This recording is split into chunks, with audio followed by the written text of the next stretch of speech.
Afroeduca Podcast. Vozes que cantam, histórias que ensinam. Do tambor à palavra, da memória à educação. Afroeduca é som, é saber, é resistência. Onde a história ganha voz e a memória ganha ritmo. Afroeduca pode, cá aprender é resistir.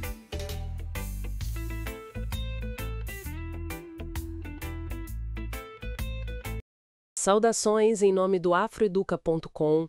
Aqui no nosso espaço, a gente transforma histórias e a resistência afro-brasileira em conhecimento vivo, pulsante. E olha, cada mergulho nosso por aqui é inspirado nas canções lá do nosso canal Afroeduca Sound, trazendo sempre reflexões, contexto histórico e também ideias pedagógicas. Hoje, então, vamos conversar sobre uma figura, assim, extraordinária, mas que muita gente não conhece, do Brasil do século XIX, Justo Rufino do Nascimento. A inspiração para hoje vem direto da canção Doutor da Palavra e da Luta, lá do Afroeduca Sound. A gente se baseou em fontes biográficas, históricas e, claro, na própria letra da música, né, com as notas didáticas que acompanham. A ideia é jogar luz na vida e no legado desse médico, poeta, jornalista e também abolicionista. É um contexto muito forte, né? Pensa só. Brasil, segunda metade do século XIX. Ainda com a escravidão vigente. E aí surge Justo Rufino, filho de pessoas que foram escravizadas.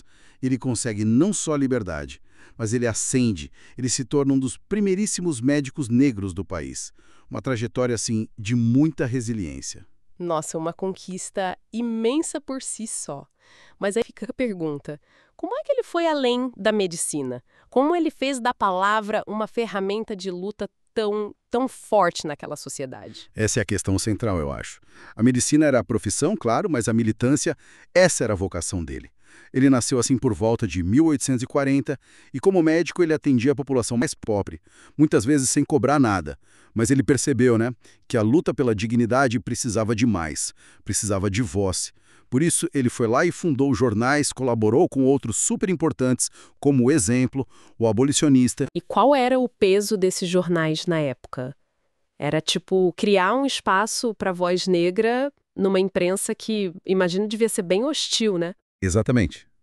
Hostil é pouco. Nesses jornais ele publicava não só artigos combativos, mas também poemas, sabe? Exigindo o fim da escravidão, mas também cidadania plena para os negros. Era uma militância intelectual, assim, fundamental para desafiar a narrativa que dominava. A canção pega isso bem quando diz: escrevia com fogo e paixão, abolia grilhões com cada opinião. Isso ia totalmente contra a tal ciência racista da época. Interessante essa mistura que a música traz. Era verso e bisturi, era verbo e ação. Justo na pena, Rufino em missão. Isso dá a entender que ele não ficava só no discurso, certo?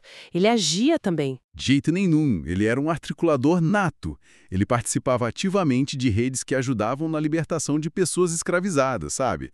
Organizava debates, mobilizava mesmo a comunidade. Ele juntava tudo, o conhecimento científico, a arte da escrita e o ativismo na prática. E fazendo isso, ele quebrava de frente aqueles estereótipos racistas que queriam limitar o lugar do negro. Ele era a prova viva da capacidade da liderança negra. E aí a gente chega num ponto delicado, talvez. Apesar dessa atuação toda, dessa importância que a gente está vendo, por que a história oficial meio que silenciou ele por tanto tempo? A música até chama ele de herói sem medalha. Olha, esse apagamento não foi por acaso, né? Figuras como Justo Rufino, um homem negro que dominava a ciência, a arte, a política, isso desafiava a lógica racial que sustentava a elite da época, tanto no Império quanto depois na República.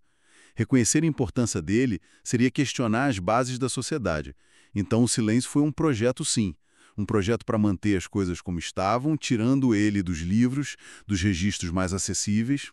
Entendi. Então esse trabalho de resgate que o Afroeduca faz, usando a música, essas conversas, é mais que contar a história, é quase um ato de reparação histórica, né? Exatamente isso.